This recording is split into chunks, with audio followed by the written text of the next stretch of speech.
1980 के लोकसभा चुनाव में जिस सीट पर एक नौजवान जिसका नाम हरीश चंद्र सिंह रावत था, वो मुरली मनोहर जोशी को हराकर जाइंट किलर कहलाते हैं। फिर ऐसा क्या हुआ कि उस सीट पर 35 सालों में कांग्रेस सिर्फ एक बार ही चुनाव जीत पाई? इस बार क्या समझा जाए कि 1980 को 2024 में दोहराया जाएगा? जी हां, अल्मोड़ा की हम बात कर रहे हैं। नैनीताल उधम सिंह नगर लोकसभा सीट, जहां बीजेपी किसान आंदोलन के बाद सबसे ज्यादा घबराई हुई थी, क्या वजह है कि वहां 2019 जैसे हाल ही बनते नजर आ रहे हैं, जब हरीश रावत सबसे बड़े अंतर यानी 3,63,000 के आसपास वोटों से अजय भट्ट से हार गए थे। दोस्तों नमस्कार, दिनों अड्डा के खास चुनावी शो प्योर पॉलिटिक्स विद पवन में आपका स्वागत है। और अब आज बात कर रहे हैं कि कुमाऊं का किंग कौन होगा, यानी नैनीताल और अल्मोड़ा लोकसभा सीटों पर कांग्रेस और बीजेपी में किस में कितना दम है। 1980 के दौर को याद कीजिए। बीजेपी के मुरली मनोहर जोशी अल्मोड़ा लोकसभा क्षेत्र से चुनाव लड़ रहे थे और मुरली मनोहर जोशी का मतलब था कि जो बीजेपी में तिकड़ी होती थी, जो त्रिमूर्ति होती थी, अटल, आडवाणी, जोशी, उसी कड़ी के तीसरे सबसे बड़े चेहरे थे। लेकिन कांग्रेस सरप्राइजिंगली एक ऐसे नाम को लेकर आती है, एक ऐसे नौजवान को चुनाव मैदान में उतारती है जिनको मुरली मनोहर जोशी के मुकाबले बेहद कमतर आंका जा रहा था। जी, वो युवा शख्स थे हरीश चंद्र सिंह रावत। लेकिन जब 1980 के लोकसभा चुनाव के नतीजे आते हैं तो हरीश रावत मुरली मनोहर जोशी जैसे दिग्गज को चुनावी पटखनी देकर उत्तराखंड के, तब उत्तराखंड अस्तित्व में नहीं था, लेकिन इस पर्वतीय क्षेत्र के सबसे बड़े जाइंट किलर कहलाते हैं। फिर ऐसा क्या हुआ कि 1991 से लेकर 2004 तक लगातार उसी अल्मोड़ा पिथौरागढ़ पार्लियामेंट्री सीट पर कांग्रेस को बीजेपी चुनाव दर चुनाव करारी से करारी शिकस्त देती रही।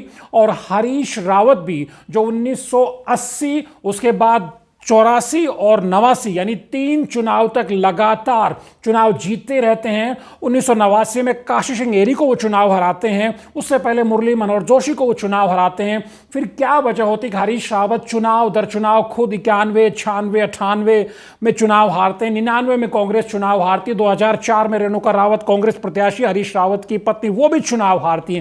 क्या वजह रहती है कि फिर 2009 में कांग्रेस का इस सीट पर प्रदीप टम्टा खाता खोलते हैं? यानी पिछले 35 सालों की बात करें, यानी 1991 से 2024 के बीच की बात करें, तो सिर्फ 2009 ही एक ऐसा मौका था जब कांग्रेस ने बहुत मामूली अंतर से, 5-7 हजार वोटों के अंतर से बीजेपी के प्रत्याशी अजय टम्टा को शिकस्त दी थी। और 2009 से ही लगातार अल्मोड़ा जो रिजर्व सीट है उत्तराखंड की, वहां अजय टम्टा वर्सेस प्रदीप टम्टा की लड़ाई हो रही है। लेकिन 2014 में भी और 2019 में भी बड़े अंतर से, या कहिए कि अंतर लगातार बढ़ता गया है, वहां प्रदीप टम्टा की चुनावी हार हो रही है।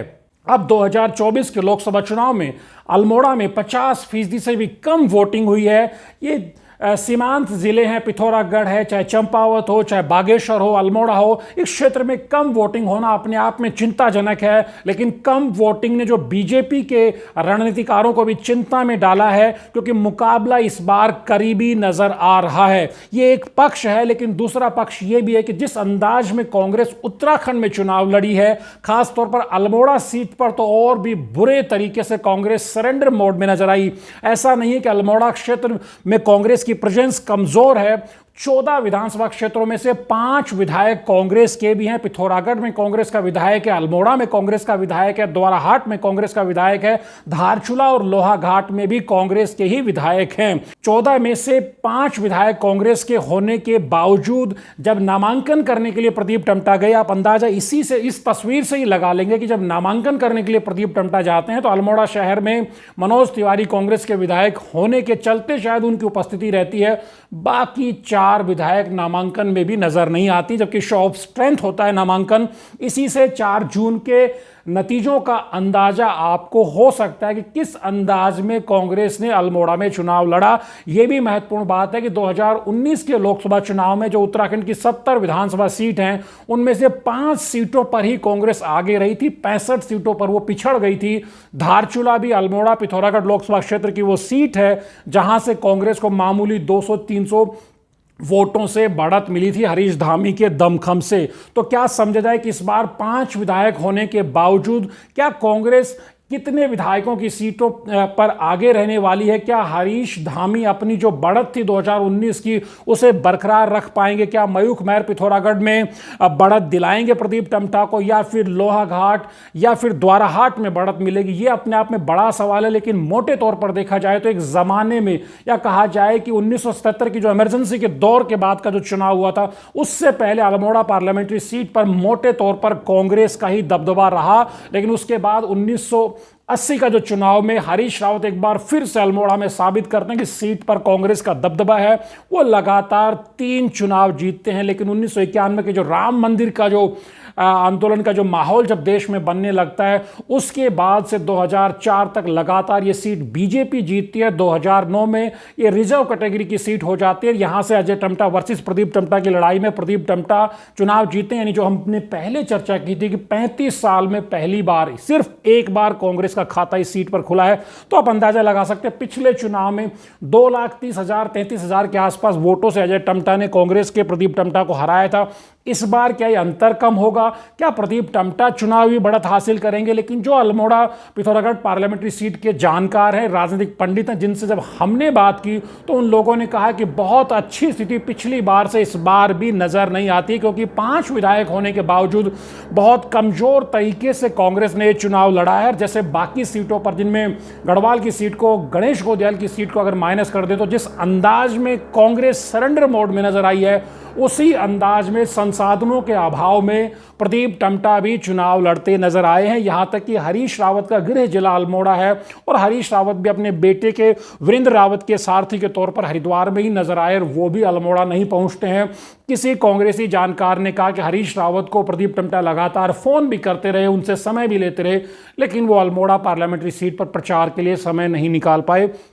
आप अंदाजा लगा सकते हैं किस हाल में कांग्रेस ने अल्मोड़ा का चुनाव लड़ा है। यानी कुमाऊं की जो सबसे महत्वपूर्ण सीट मानी जा सकती है, सीमांत सीट है, वहां बहुत मजबूती, बहुत दमखम से कांग्रेस के दिग्गज होने के बावजूद वहां से गोविंद सिंह कुजवाल से लेकर मयूख महर से लेकर के मदन बिष्ट से लेकर के हरीश धामी से लेकर मनोज तिवारी से लेकर सबसे बड़े हरीश रावत जैसे चेहरे होने के बावजूद भी वहां कांग्रेस उस अंदाज में चुनाव नहीं लड़ी। जबकि बीजेपी के भीतर भी लगातार यह बात होती है कि एक 2019 का उदाहरण भी दिया जाता है कि 2019 के लोकसभा चुनाव से पहले जो बीजेपी के संगठन महामंत्री रामलाल थे, वो जब अल्मोड़ा में जाकर के पार्टी के बीजेपी के पदाधिकारियों की बैठक लेते हैं तो एक बड़े स्वर के तौर पर नाराजगी का स्वर ये उभर के आता है कि अजय टम्टा की सक्रियता नहीं है, लोग उन्हें पसंद नहीं करते हैं। तो वहां रामलाल कहते हैं कि आपको वोट कमल के फूल पर देना है, प्रधानमंत्री नरेंद्र मोदी को दोबारा प्रधानमंत्री बनाना है।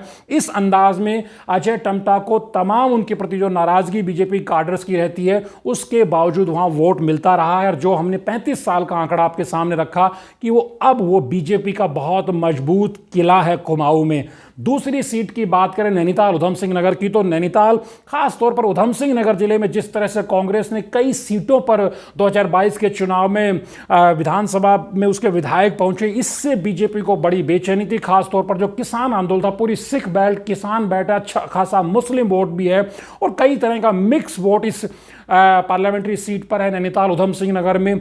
वहां बीजेपी को बड़ी बेचैनी थी, जैसी बेचैनी वो हरिद्वार में भी महसूस कर रही थी किसान आंदोलन के बाद से, और एक अच्छा खासा मुस्लिम और दलित वोट बैंक होने के चलते इसी तरह के समीकरण नैनीताल उधम सिंह नगर सीट पर भी थे। लेकिन जो प्रत्याशी कांग्रेस लेकर के आती है, प्रकाश जोशी को आखिरी मौके पर, एक नए प्रत्याशी हैं, पहली बार लोकसभा का चुनाव लड़ते, उससे पहले काला ढूंगी में वो 2 विधानसभा के चुनाव भी हार चुके थे। राहुल गांधी के करीबी उनको समझा जाता था। पहले महेंद्रपाल सिंह को टिकट देने की बात आई थी, रणजीत रावत का नाम भी आया था, भुवन कापड़ी का नाम भी आया था, यशपाल आर्य को भी चुनाव लड़ने की बात आई थी, लेकिन यह कहा गया कि यशपाल आर्य दलित हैं और उनको अनरिजर्व सीट पर चुनाव लड़ाया जाएगा तो इसका एडवांटेज बीजेपी उठा सकती है। ये अलग बात है कि यशपाल आर का उधम सिंह नगर और नैनीताल जिले में अच्छा खासा रसूख है और यहां तक भी कहा जाता है कि 14 विधानसभा क्षेत्रों में से करीब करीब 10 से 11 विधानसभा क्षेत्रों की किसी न किसी रूप में परिसीमन से पहले से लेकर आज तक यशपाल आर्य नुमाइंदगी कर चुके हैं, लेकिन उनको वहां टिकट नहीं दिया जाता है। अल्मोड़ा को लेकर के जरूर उनके नाम की चर्चा चली थी। यह भी कहा जाता है कि अगर यशपाल आर्य अल्मोड़ा में चुनाव लड़ रहे होते तो जो अजय टम्टा वर्सेस प्रदीप टम्टा की लड़ाई में एक नया ट्विस्ट आता और वहां यशपाल आर्य कुछ खेल कुछ कांग्रेस के लिए चमत्कार कर सकते थे। लेकिन आप जानते हैं कि कुमाऊं की जो 29 विधानसभा क्षेत्र हैं, 2019 की बात करें, 2 पार्लियामेंट्री सीट हैं, उसमें 28 सीटों पर बीजेपी को बढ़त थी, मात्र एक धारचूला सीट पर ही कांग्रेस बढ़त बना पाई थी 2019 में। तो इस पूरे सेगमेंट में आप समझ सकते हैं बीजेपी कितना मजबूत थी। लेकिन जब आप नैनीताल उधम सिंह नगर की बात करते हैं, इस सीट पर अजय भट्ट ने हरीश रावत जो कांग्रेस के सबसे बड़े दिग्गज नेता, उनको प्रदेश की सबसे करारी हार दी थी। वो करीब 3,63,000-65,000 के आसपास वोटों से यहां से हारते हैं, जबकि हरीश रावत हरिद्वार को छोड़कर 2019 में नैनीताल जाते हैं। उनको लगता है कि जब इस सीट पर जब 2014 के चुनाव लड़े भगत सिंह कोश्यारी इस सीट पर मैदान में नहीं है, तो हरीश रावत को लगा कि अजय भट्ट उनके लिए एक आसान शिकार हो सकते हैं। लेकिन पॉलिटिकली ये उनकी बहुत बड़ी गलती साबित होती है, क्योंकि वो अपनी सियासत की वहां सबसे करारी हार झेलते हैं। प्रदेश के 5 जो कांग्रेस के प्रत्याशियों के मुकाबले सबसे ज्यादा वोटों से हारते हैं। तो 2024 की जब हम बात कर रहे हैं, तो उस सीट पर प्रकाश जोशी के अजय भट्ट के मुकाबले में आने में क्या समीकरण बनते हैं? मोटे तौर पर नैनीताल उधम सिंह नगर जिले की इन सीटों पर दबदबा बीजेपी का है। हालांकि उधम सिंह नगर जिले में कांग्रेस बहुत मजबूत है। वहां यशपाल आर्य से लेकर के आदेश चौहान से लेकर के नानक मत्ता सीट उनके पास है, तिलक राज बेड़ की किच्छा सीट उनके पास। इस तरह से कांग्रेस भी उस जिले में मजबूत नजर आती है। लेकिन प्रत्याशी आखिरी मोमेंट में प्रकाश जोशी को बनाया गया, उसके बाद यह कहा गया कि कांग्रेस के कार्यकर्ता में वो उत्साह, वो एनर्जी प्रकाश जोशी को लेकर के नहीं रही। नैनीताल उधम सिंह नगर लोकसभा सीट पर हरीश रावत 2019 में किस अंदाज में चुनाव लड़े थे, जो उनकी करीब 3.5 लाख से ज्यादा वोट की हार थी, वो अब 2024 में प्रकाश जोशी को लेकर क्या तस्वीर दिखाती है, वो इस आंकड़े से आप समझ सकते हैं कि रुद्रपुर विधानसभा सीट पर हरीश रावत को करीब 65,000 वोटों से हार मिलती है। तो जब काला ढोंगी वो पहुंचने तो ये हार 50 से 52,000 वोटों की हो जाती है। और लाल कुआं से जहां से 2022 में फिर हरीश रावत विधानसभा का चुनाव भी हारते हैं, उनको 2019 के उस आंकड़े को पकड़ के समझ जाना चाहिए था, जहां से वो 40,000 वोटों से हारते हैं। यानी कि किस तरह का बीजेपी का गढ़ यह क्षेत्र माना जाता है। लेकिन इस बार जब प्रकाश जोशी चुनाव लड़ रहे हैं, जो हरीश रावत के मुकाबले, चूंकि वो पहली बार ही लोकसभा का चुनाव लड़ रहे हैं और 2 विधानसभा के चुनाव वो काला ढूंगी में बंशीधर भगत के मुकाबले में हार चुके हैं, तो आप तस्वीर का अंदाजा लगा सकते हैं। लेकिन अब ये कांग्रेस के जो जानकार या कांग्रेस के रणनीतिकार दावा कर रहे हैं कि पिछले चुनाव में सिर्फ कुमाऊं की एक विधानसभा धारचूला में ही थोड़े से वोटों के अंतर से कांग्रेस ने बीजेपी पर बढ़त बनाई थी, बाकी 28 सीटों पर पिछड़ गई थी।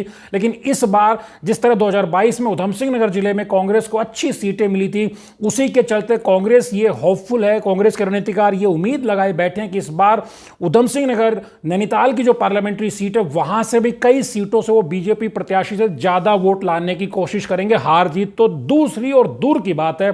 खासतौर पर हल्द्वानी में ऐसा माना जाता है कि सुमित हृदयेश कांग्रेस के प्रत्याशी को बढ़त दिला सकते हैं, बाजपुर में यशपाल आर्य कांग्रेस प्रत्याशी को बढ़त दिला सकते हैं, उसके अलावा नानक मत्ता किच्छा सीट पर और जसपुर पे ये 5 विधानसभा सीटें ऐसी हैं जहां से कांग्रेस के जो रणनीतिकार हैं वो दावा कर रहे हैं कि इस बार इन सीटों पर देखना दिलचस्प होगा कि क्या कांग्रेस के प्रत्याशी को बीजेपी के प्रत्याशी अजय भट्ट से ज्यादा वोट मिलते हैं। यह अपने आप में जो लोकल बॉडी इलेक्शन है उसकी तैयारियों के नजर से भी कांग्रेस के लिए बहुत महत्वपूर्ण है, और अगला जो 2027 का चुनाव है उस नजरिए से भी बेहद महत्वपूर्ण है, क्योंकि कांग्रेस के जानकार यह मानते हैं कि 2019 में क्योंकि कांग्रेस की जानकारी ये मानते हैं कि 2019 में वो महज 70 में से 5 विधानसभा क्षेत्रों में आगे रहते हैं, लेकिन जब 2022 का विधानसभा चुनाव आता तो 19 सीटों पर उनको कामयाबी हासिल होती। इस नजरिए से इस बार उधम सिंह नगर जिला, नैनीताल जिला कितना कांग्रेस को बढ़त दिलाता है, खासतौर पर इन 5 विधानसभा सीटों पर क्या कांग्रेस बीजेपी के प्रत्याशी को, प्रकाश जोशी के अजय भट्ट को परास्त कर सकते हैं। ये 2027 के नजरिए से बेहद महत्वपूर्ण होने वाला है। और यह भी बड़ी बात है कि ऐसा कहा जा रहा है कि हरिद्वार जिले में जो कांग्रेस के 5 विधायक थे उन्होंने बहुत मेहनत की है। उसी अंदाज में प्रकाश जोशी भले ही अजय भट्ट के मुकाबले कमजोर प्रत्याशी या हल्के प्रत्याशी माने जाते रहे हों, पहली बार चुनाव में उतर रहे थे। एक पार्लियामेंट्री सीट पर पहचान बनाना इतना आसान भी नहीं रहता जब प्रधानमंत्री नरेंद्र मोदी के नाम पर बीजेपी चुनाव लड़ रही हो। लेकिन इन सीटों पर कम से कम 5 कांग्रेस के विधायक ये मानकर चल रहे वो वहां कोशिश करेंगे कि बीजेपी के प्रत्याशी से लीड लेकर दिखाएं। तो मोटे तौर पर अगर कुमाऊं में कौन किंग होगा, यानी कुमाऊं की 2 लोकसभा सीटों पर जिसमें एक रिजर्व सीट है, एक अनरिजर्व सीट है, वहां से बीजेपी और कांग्रेस में कौन बढ़त बनाएगा, वो पूरा ये जब इस वीडियो आपने देखा है, पूरा ये जो एनालिसिस देखा तो आप समझ सकते हैं कि कांग्रेस कितने पानी में खड़ी है, क्या क्या चूक उसने की है और बीजेपी का एडवांटेज क्या क्या है। लेकिन असल चूंकि जनता का जनादेश है, अल्मोड़ा में बहुत कम वोटिंग हुई है, उसके मुकाबले नैनीताल उधम सिंह नगर में बहुत ज्यादा वोटिंग हुई है, हरिद्वार के बाद वहां दूसरे नंबर पर वोटिंग हुई है और अच्छा खासा किसान, सिख, मुस्लिम, दलित, ये बहुत सारा vote bank Nainital Udham Singh Nagar seat पर है।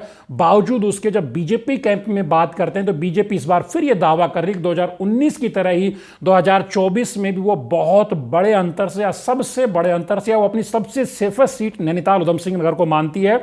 और बीजेपी मानती है कि अल्मोड़ा में भी जो उसका ट्रैक रिकॉर्ड रहा है, अजय टम्टा की कितनी भी नाराजगी या कितनी भी अलोकप्रियता के बावजूद बीजेपी को वहां बढ़त मिलने वाली है। और कांग्रेस के जानकार भी मानते हैं कि अगर प्रत्याशी बदल गए होते या फिर सरेंडर मोड में अल्मोड़ा में पार्टी नहीं रही होती और हरीश रावत ने कुछ जोर लगाया होता तो कुछ तस्वीर बदल सकती थी। लेकिन असल नतीजे के लिए हमें 4 जून का इंतजार करना पड़ेगा। द न्यूज अड्डा के वीडियोज को लाइक कीजिए, शेयर कीजिए और चैनल को सब्सक्राइब करना मत भूलिए। नमस्कार।